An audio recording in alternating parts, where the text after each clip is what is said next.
I don't know.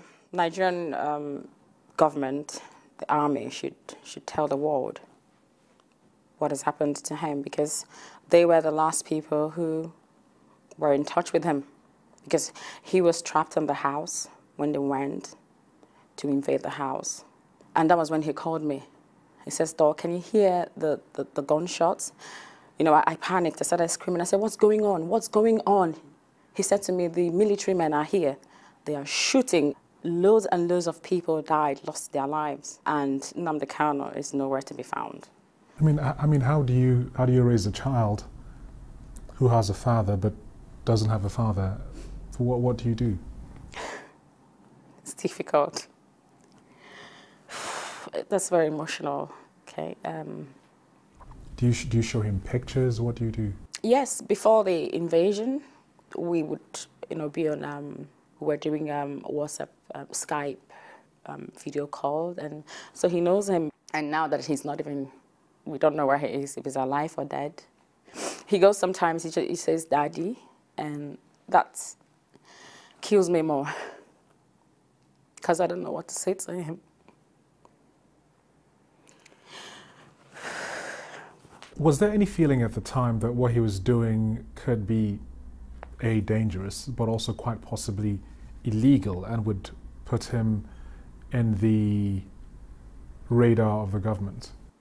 What makes it illegal? If you call for the breakup of the state, then that could be seen as treasonous. Why? Why should that be treasonous? One asking for self-determination. How is that a crime? It's not a crime. What do you say to those, and this is something that I've heard a lot, which is that your husband left his family in the safety of Britain to go to Nigeria and encourage people to, in a sense, die for a cause that he was not willing to put his family at risk for? Do they even know what I go through? It's something I can't explain. My parents-in-law, I don't know where they are. Nobody has a home. We are homeless. Is that not a sacrifice? We are suffering it too. So whereby he's in this very mission is the utmost sacrifice. Winnie Mandela, she once was on exile. She went on exile. The children suffered. So that is what happened. So if somebody sits back and said, your family is not, the person is the typical stupid African person we're talking about. Because you need to reason that for this man to do this, his family is the #1 risk. Because when they go for him, after him, the next person is his wife.